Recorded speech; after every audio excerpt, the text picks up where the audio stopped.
जय श्री राम भक्तों।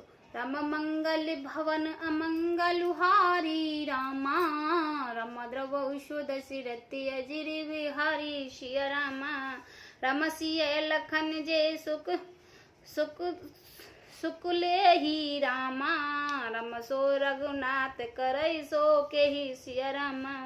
रम कहे पुरातन कथा कहानी रामा, रम सुनई लखन सिय अति सुख मानी सिया रामा।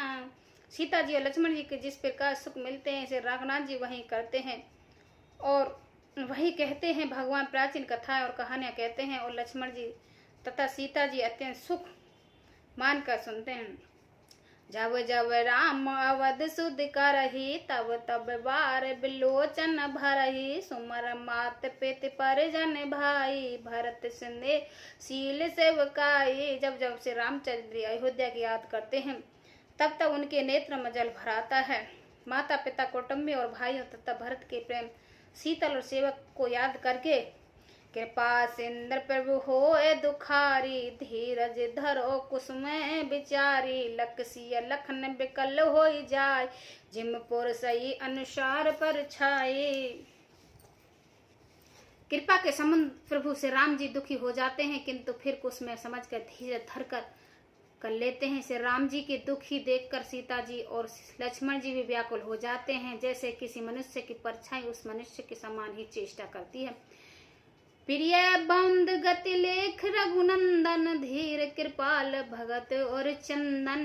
लगे कहन कुछ कथा पुनीता, सुन सुख लगे लखन और सीता।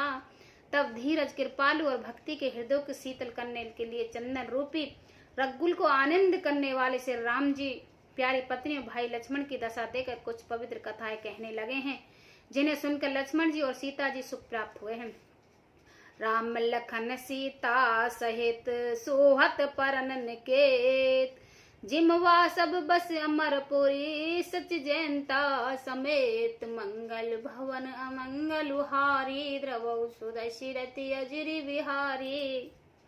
लक्ष्मण और सीता जी सही से रामचंद्र जी ने परन कुटी में ऐसी सुशोभित हैं जैसे अमरावती में इंद्र अपनी पत्नी सची और पुत्र जयंती समेत बसता हो। जोग वही प्रभु सिय लखन ही कैसे, पलक बिलोचन गोलक जैसे। सो वही लखन सिय रघुवीर, जिम अवेक पुर सही जरही रही।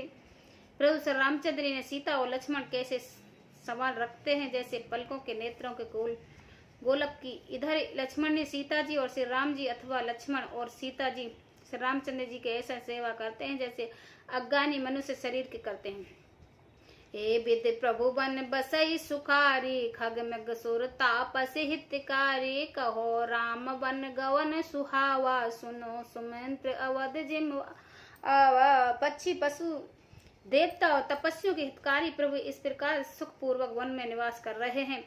तुलसीदास जी कहते हैं, मन में से रामचंद्र जी का सुंदर वन गमन कहा। अब जिस तरह सुमंत्र अयोध्या में आए वह कथा सुनो। फरे निषाद प्रभु पहुँचाई, सचिव सहित रख देख आए। मंत्री विकल विलोक निषादु, कह न जाय जस भयो विषादु। प्रभु श्री रामचंद्र जी को पहुंचा कर जब निषाद रात लौटा तब आकर उसने रथ को मंत्री सुमंत्र सहित देखा है। मंत्री को व्याकुल देखकर निषाद को जैसा दुख हुआ वह कहा नहीं जाता। राम राम सिय लखन पुकारी, फिर उधरनी तल व्याकुल भारी। देखन दिखन दिसे ही हिनानी, चुन बिन पंख विहन उकुलानी। निषाद को अकेला आया देखकर सुमंत्र हाँ राम हाँ राम हाँ राम सीते हाँ लक्ष्मण पुकारते हुए बहुत व्याकुल होकर धरती पर गिर पड़े हैं। रथ के घोड़े दक्षिण दिशा की ओर जिधर श्री रामचंद्र जी गए थे देख देख कर हिनहिनाते हैं, मानो बिना पंख के पक्षी व्याकुल हो रहे हों। नहीं तृण चरण न पह जल, मोचे लोचन बार। और व्याकुल भय निषाद सब, रघुवीर बाज निहार। मंगल भवन अमंगल भारी, द्रवौ सुदर्शी रति अजिर बिहारी। वे न तो घास चरते हैं न पानी पीते हैं, केवल आंखों से जल बहा रहे हैं। श्री रामचंद्र जी के घोड़े इस दिशा में देखकर सब निषाद व्याकुल हो गए हैं। धर धीरज तब कहे निषादु, अब सुमंत्र पर हर ही विषादु। तुम पंडित परमारथ ज्ञाता, धर्म धीर लख विमुख विधाता। तब धीर धर कर निषाद राज ने कहा, कहने लगे, हे सुमंत्र जी, अब विषाद को छोड़िए, आप पंडित और परमार्थ के जानने वाले हैं, विधाता को पित्त को जानकर धैर्य धारण कीजिए। विविध कथा कह मृदबानी, रथ बैठा रो बर बसियानी। शोक शीतल रथ सकैन हाकी, रघुवर बिर पीरोर बाकी। कोमल वाणी से भांति भांति कथाएं कहकर निषाद ने जबरदस्ती लाकर सुमंत्र को रथ में बैठा दिया है, परंतु शोक के मारे वे इतने शिथिल हो गए हैं कि रथ को हाँक नहीं सकते। उनके हृदय में से रामचंद्र जी के विरह की बड़ी तीव्र वेदना है। चर फराई मग चले न घोरे, बन मृग मान आन रत जोरे। अड़ही परई फिर है रही पीछे, राम वियोग बिकल दुख तीछे।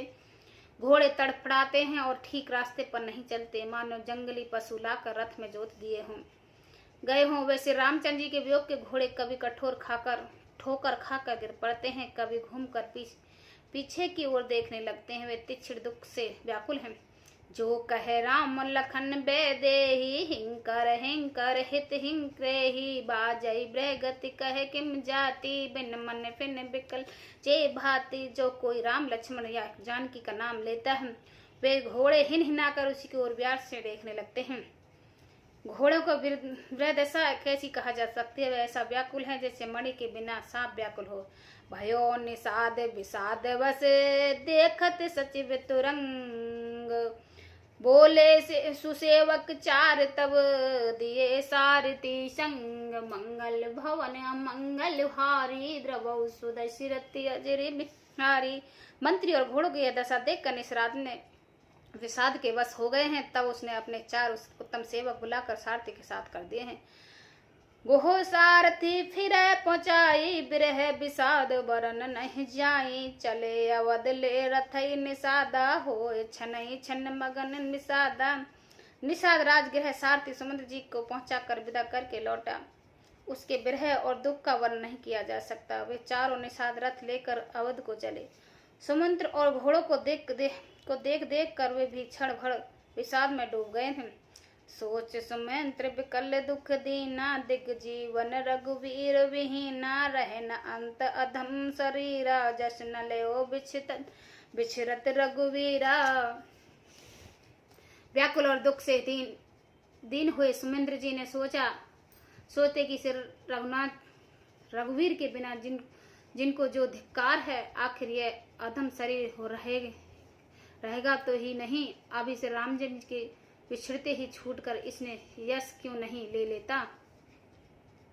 भय अजस अग भाजन प्राणा, कवन हेत नहीं करत पयाना। आहा मंद मुनि अवसर चूका, आज न हृदय होत दो टूका। यह प्राण अपद से ही पाप के भाड़े हो गए हैं। अब ये किस कारण कुछ नहीं करते, निकलते नहीं है। हाय नीच मन, बड़ा अच्छा मौका चुका दिया। अब भी तो हृदय में 2 टुकड़े नहीं हो जाते। मान जई हाथ सिर धुन पछताई, मानो कृपन धन राशि गवाई। वृंदवान बरवीर करही, चले समर जन सुबट ही परही। समुद्र हाथ मल मल कर और सिर पीट पीट कर पछताते हैं, मानो कोई कंजूस धन का खजाना खो बैठा हो। वे इस प्रकार चले मानो कोई बड़ा योद्धा वीर का बाना बनाकर और सुत्तम सुरवीर का कहलाकर युद्ध से भाग चला हो। विप्र विवेक बंद वेद विदित, संबत साधु सुजा। जिम धोके मद पान कर, सचिव सोचते भात। मंगल भवन अमंगल हारी, द्रवौ सुदशरथि अजरि बिहारी।